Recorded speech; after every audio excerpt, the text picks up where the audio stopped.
যদি আপনার ঠিক সেই প্রশ্ন পচারে ଆପଣ କିଏ କାହିଁକି ମୋତେ ଦେଖି କେମିତି ଚମକି ଉଠିଲେ କେମିତି ଚମକି ଉଠିଲି ମା ଘରେ କୁହ କିଏ ତୁ ତୋ ପରିଚୟ କଣ ମୁଁ ଗୋଟେ ବାସ୍ଟାର ଓଡ଼ିଆରେ ଯାହାକୁ କହନ୍ତି ଜାରଜ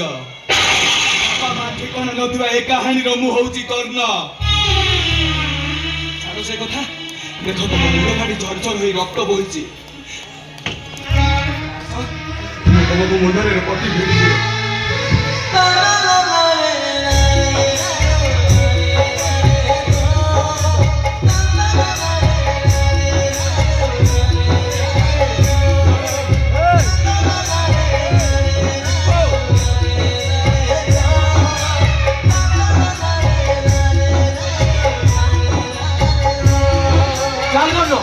ମାଉସୀଙ୍କୁ ଏଠି ଶୀଘ୍ର ମେଡିକାଲ ନେଇଯିବ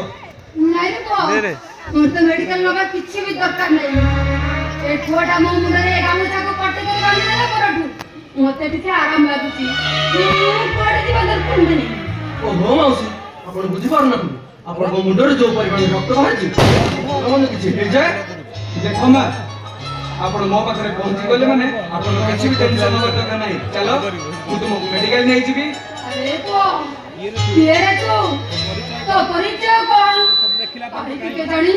ତୋତେ ଦେଖିବା ପରଠୁ ମନ ଭିତରେ ଗୋଟେ ଅଜଣା ମମର ମମତା ଜାଗି ଉଠିଛି ରେ ପୁଅ ତୋ ଘର କୋଉଠି ରେ ଏ ପାଖ ବସ୍ତିରେ ମୋ ଘର ମୋ ସଂସାର କହିଲେ ମୋ ଚାଚା କରିମ ଆଉ ଲଲିତା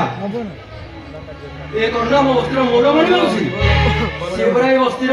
ଗେଲା ପୁଅ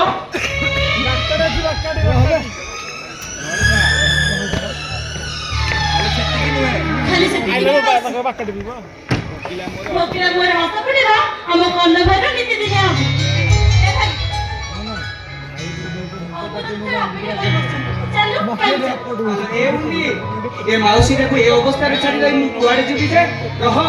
ତା ନିଜ ଲୋକ କିଏ ଜଣେ ଆସିଯାଉ